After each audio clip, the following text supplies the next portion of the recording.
Bismillahirrahmanirrahim. Assalamualaikum warahmatullahi wabarakatuh. Berita Al-Hijrah 8 Rabiul Akhir 13 November. Saya Wan Kamarudin Wan Ibrahim dan ini tajuk utama berita malam ini.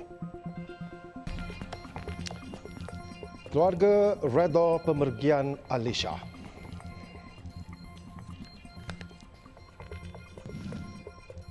Juga geng MERS sambung kereta mewah di Cekok.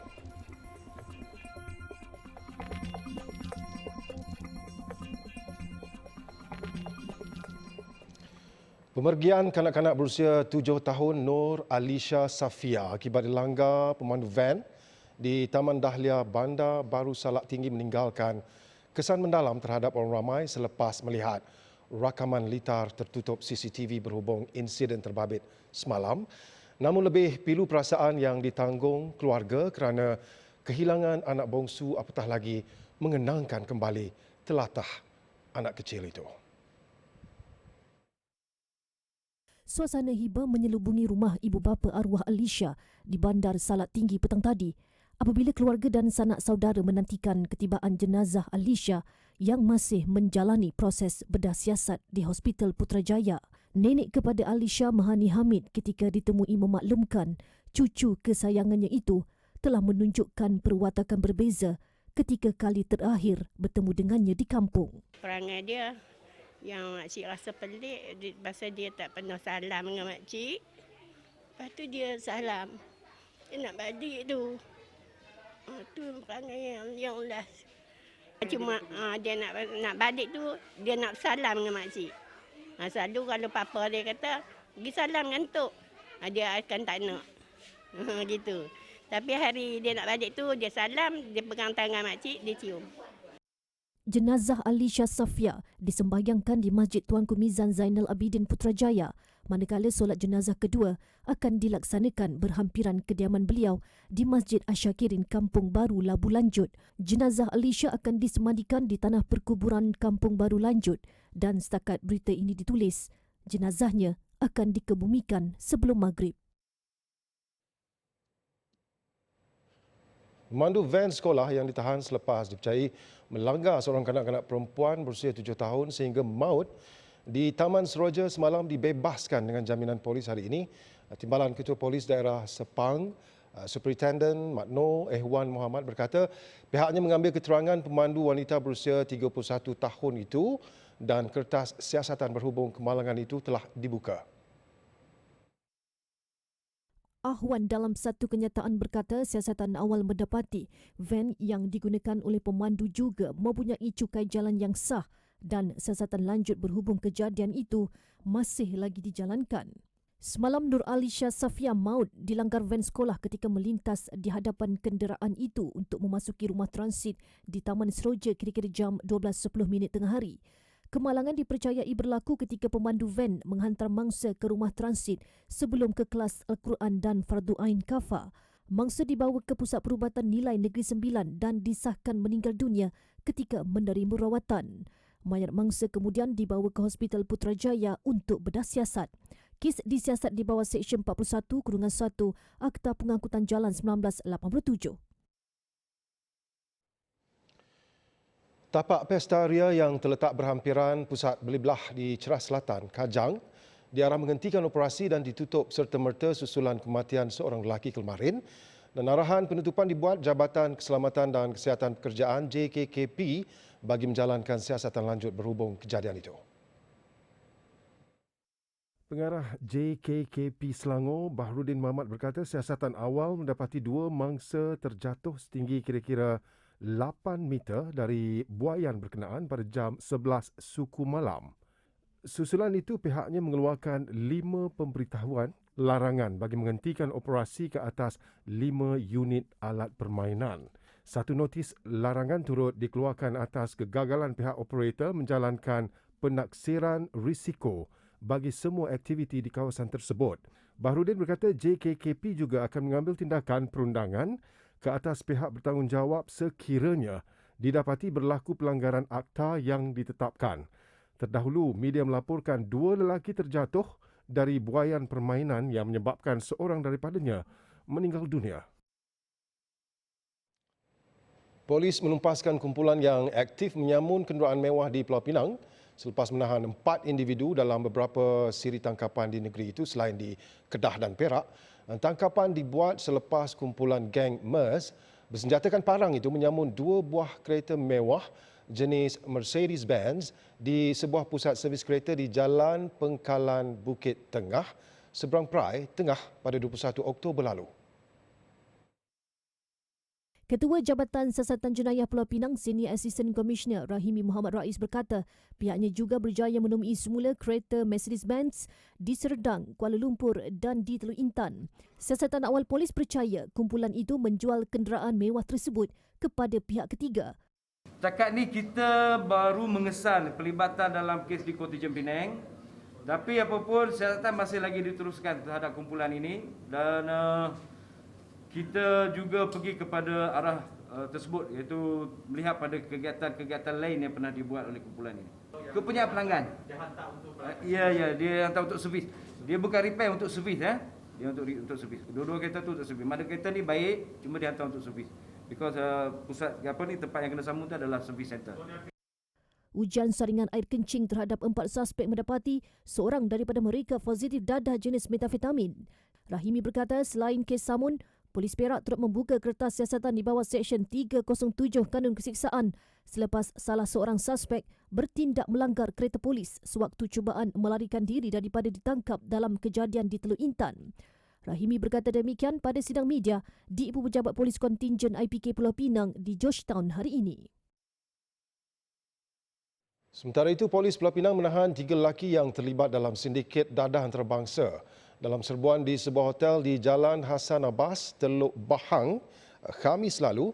Ketiga-tiga lelaki berusia 34 hingga 41 tahun yang dipercayai penduduk tempatan menjadikan bilik hotel sebagai transit sementara menunggu masa untuk ke laut bagi menghantar dadah berkenaan ke negara jiran.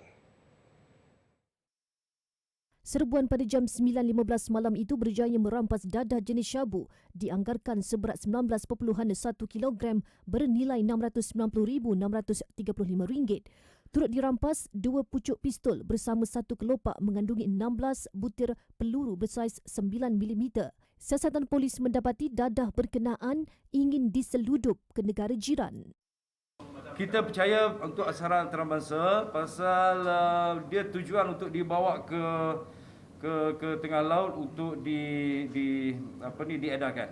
Itu masih lagi dalam siasatan because bot nelayan kita tak ada rampasan. Ya, berasal daripada Pulau Pinang. Kita percaya macam tu. Itu masih lagi dalam siasatan.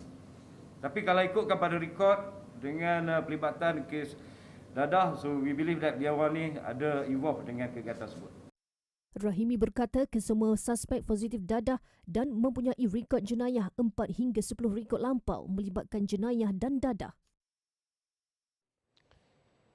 Usianya baru mencecah 6 bulan tetapi terpaksa menanggung derita kerana masalah kesihatan yang dialaminya sejak lahir.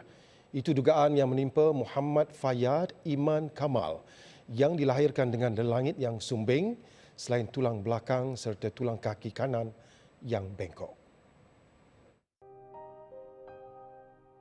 Ketika ditemui di rumahnya di Kampung Payung Jertih, hidup Fayyad Iman ternyata berbeza dengan kanak-kanak lain seusianya. Menurut ibunya Rosmawati Muhammad Saleh, 38 tahun, anak bongsu daripada 5 beradik itu juga mengalami masalah di bahagian dada sehingga menyebabkan dia terpaksa menyusu melalui tiub yang dipasang di perutnya. Tiub ini sahaja berharga RM900 dan perlu ditukar setiap 8 bulan. Perut dia ni kena jagalah selalu. Tak boleh nak biar sebab takut kuman ke apa ke lepas tu. Kena cuci. Lepas tu kena tak boleh cuai lah jaga dia sebab takut dia tarik kan dia punya tiub ni. Fayyad juga memerlukan susu khas yang menelan kos hampir RM800 setiap bulan.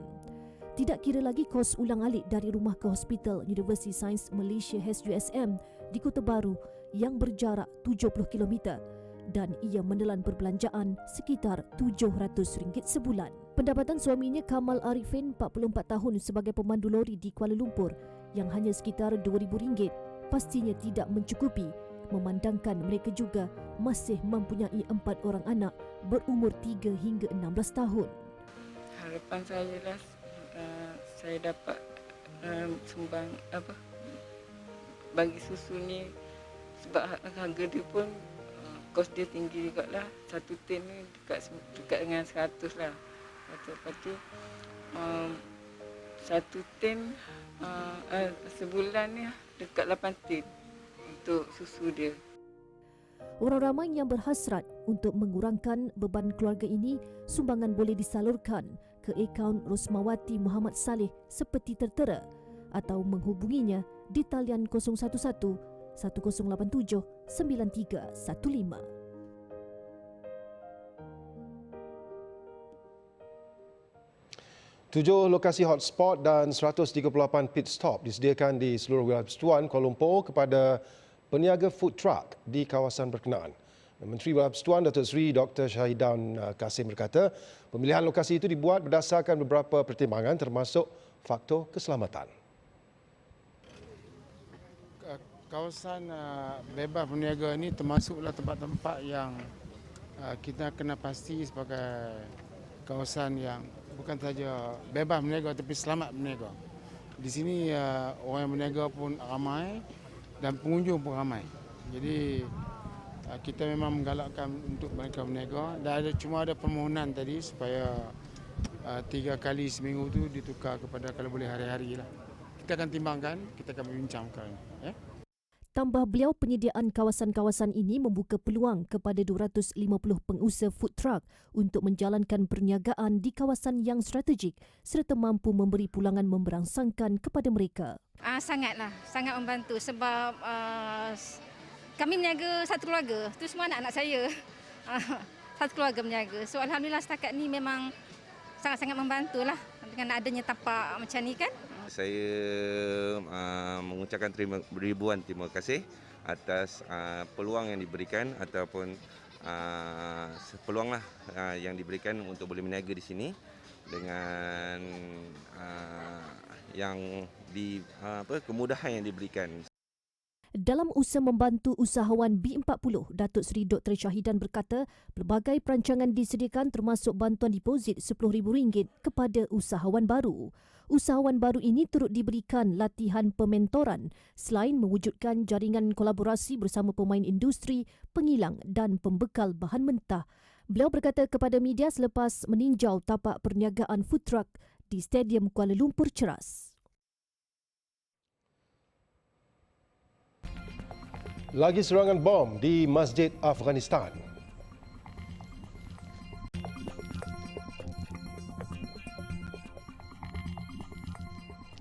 Kementerian Perdagangan Dalam Negeri dan Hal Ehwal Pengguna optimis untuk mencapai unjuran peningkatan nilai jualan sebanyak 2.5% menerusi kempen beli barangan Malaysia pada tahun ini berbanding prestasi tahun lalu.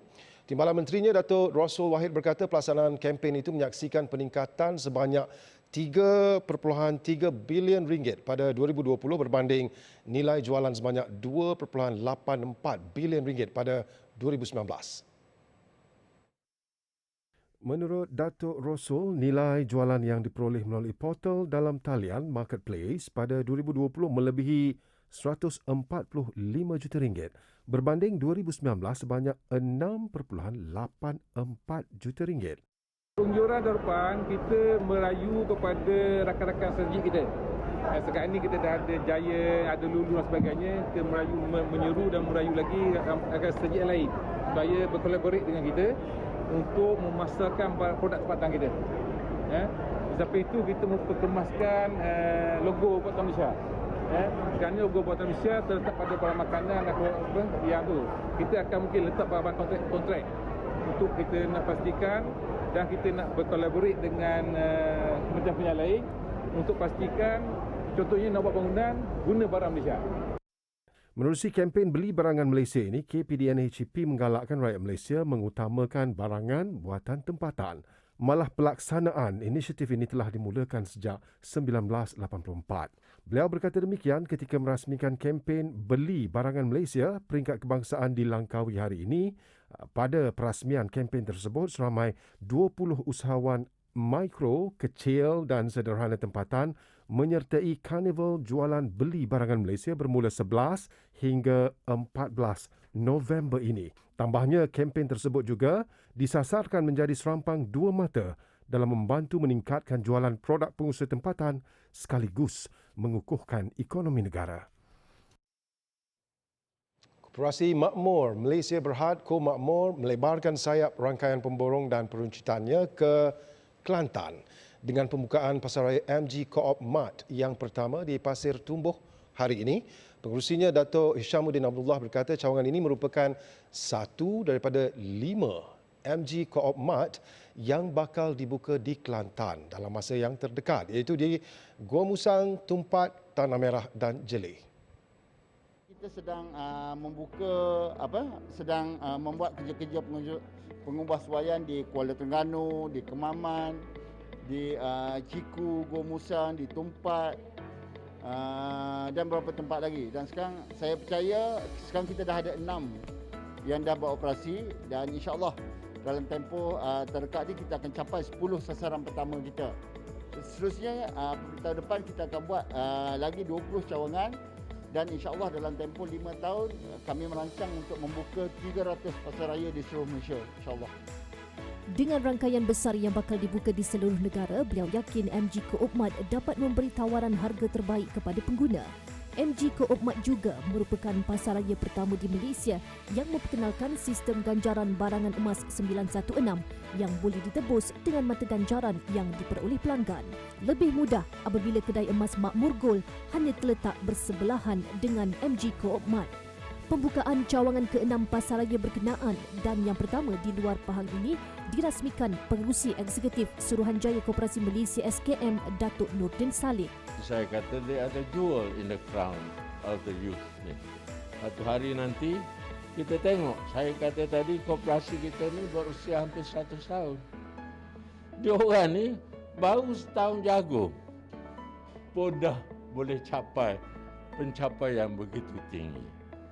Oleh kerana masjid. Turut hadir Pengurus Besar Jabatan Media Integrasi dan Korporat TV Al-Hijrah, Saifulizan Siddiq, mewakili TV Al-Hijrah yang merupakan rakan strategik media Ko Makmur.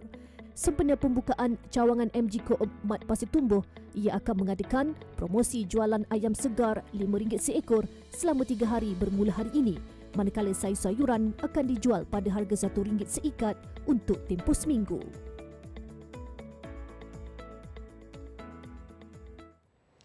Ketidaktentuan ekonomi semasa dan pasaran global, pergolakan politik, pandemik COVID-19 dan sebagainya memberi impak kepada Malaysia dan landscape ekonominya. Walaupun Wakaf An-Nur terus bergerak ke hadapan sebagai sebuah institusi wakaf yang berperanan mengembangkan ekonomi ummah dan membela nasib golongan memerlukan. Dan buktinya boleh dilihat apabila Wakaf An-Nur yang berperanan sebagai pengurus wakaf saham terus komited mengagihkan manfaat menerusi aktivitinya.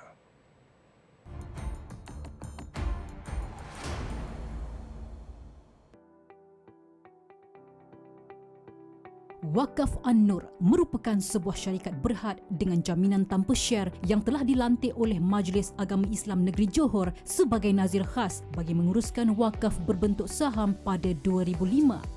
Bermula detik itu, Wakaf An-Nur terus bergerak aktif mengembangkan nilai asetnya untuk menyalur manfaat kepada lebih ramai masyarakat. Ini dapat dilihat menerusi pertambahan nilai asetnya di awal perwakafan yang berjumlah RM141 juta dan kini bernilai lebih RM800 juta.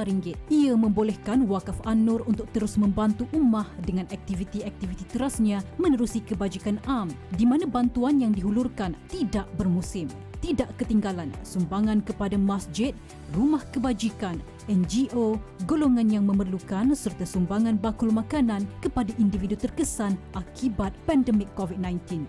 Golongan gelandangan turut disantuni selain mereka yang tidak berkemampuan atau tidak bernasib baik seperti ibu tunggal dan mu'alaf.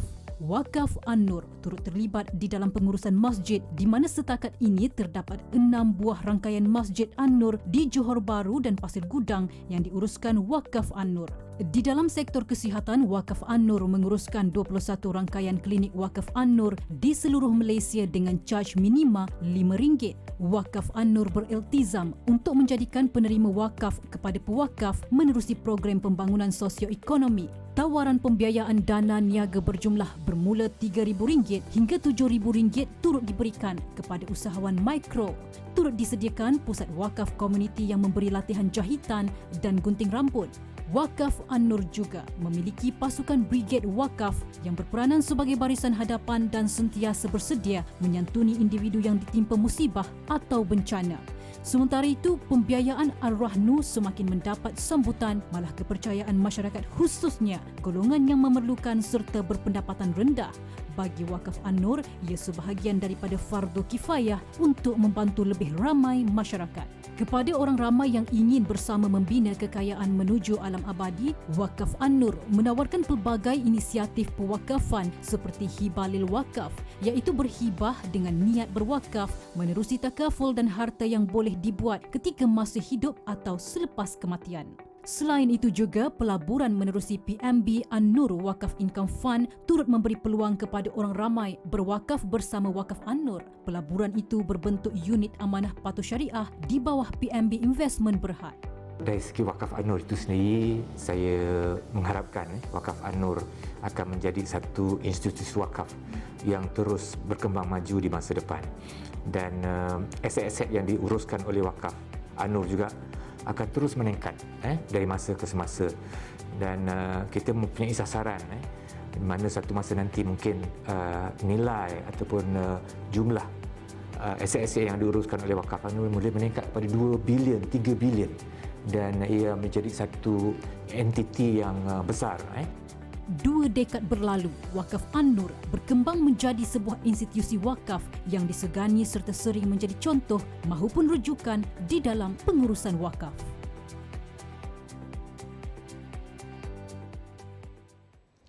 Program kelas Al-Quran dan Fardu Ain, KAFA, sentiasa diberi perhatian menerusi penambahbaikan yang akan dibuat secara berfasah. Menurut Menteri di Jabatan Perdana Menteri Hal Ehwal Agama, Senator Idris Ahmad, penambahbaikan itu merangkumi prasarana, keselamatan dan bantuan khas akan dilaksanakan secara bersama antara JAKIM, Agensi Pelaksana KAFA Negeri serta Kementerian Pendidikan Malaysia.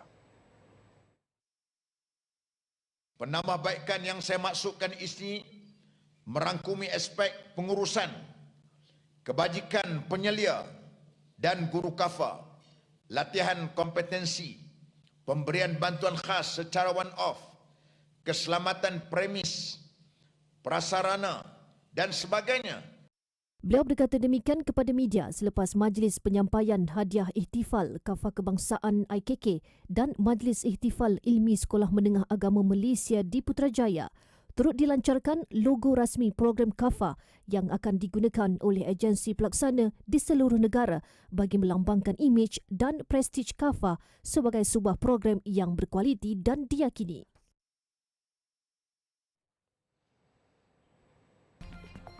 COVID-19 di Eropah semakin mengganas.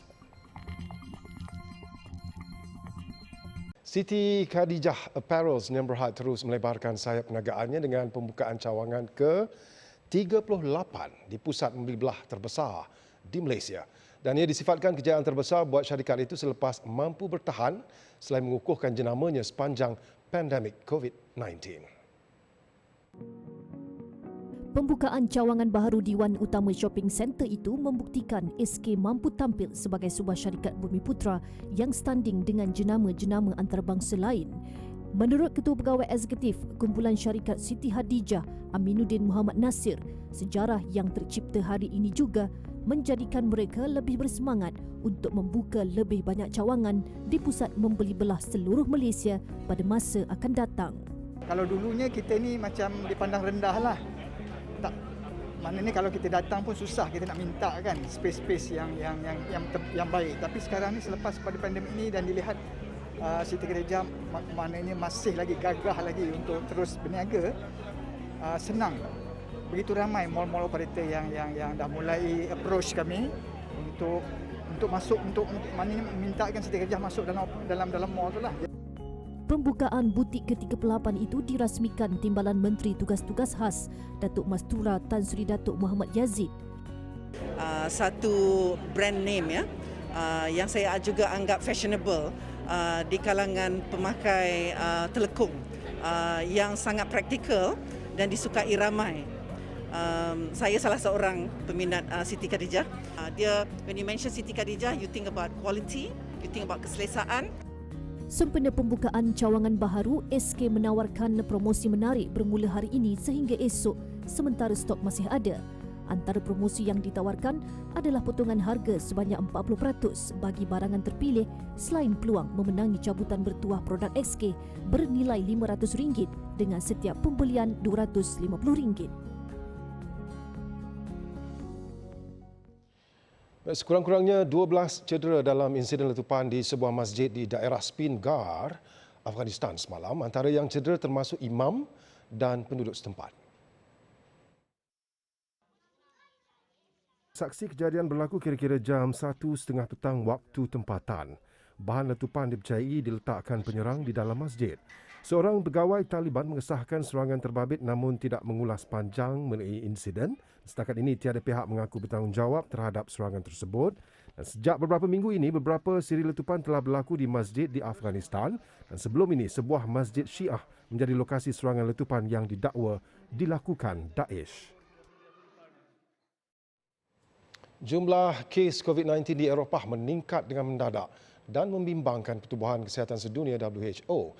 Dalam tempoh 7 hari bermula 1 hingga 7 November, Eropah mencatatkan hampir 2 juta kes COVID-19 yang merupakan rekod tertinggi sejak wabak itu bermula.